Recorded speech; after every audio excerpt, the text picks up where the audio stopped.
மழைக்காலத்தில் மக்களை பாதுகாக்க வேண்டிய பணியை விட்டுவிட்டு எஸ்ஐஆர் பணியை செய்ய வேண்டிய நிலைக்கு அதிகாரிகள் தள்ளப்பட்டுள்ளதாக திமுக மக்களவை உறுப்பினர் கனிமொழி தெரிவித்துள்ளார்.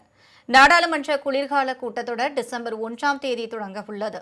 இந்த நிலையில் சென்னை அண்ணா அறிவாலயத்தில் முதலமைச்சர் ஸ்டாலின் தலைமையில் நடைபெற்ற நாடாளுமன்ற உறுப்பினர்கள் கூட்டத்தில் மக்களவை, மாநிலங்களவை உறுப்பினர்கள் பங்கேற்றனர். இந்த கூட்டத்திற்கு பின் செய்தியாளர்களை சந்தித்த மக்களவை உறுப்பினர் கனிமொழி, நாடாளுமன்ற கூட்டத்தொடரில் எஸ்ஐஆர் உள்ளிட்ட பிரச்சினைகளை எழுப்ப வேண்டும் என அறிவுறுத்தப்பட்டுள்ளதாக தெரிவித்தார். மழைக்காலத்தில் மக்களை பாதுகாக்க வேண்டிய பணியை விட்டுவிட்டு எஸ்ஐஆர் பணியை செய்ய வேண்டிய நிலைக்கு அதிகாரிகள் தள்ளப்பட்டுள்ளதாகவும் கனிமொழி கூறினார்.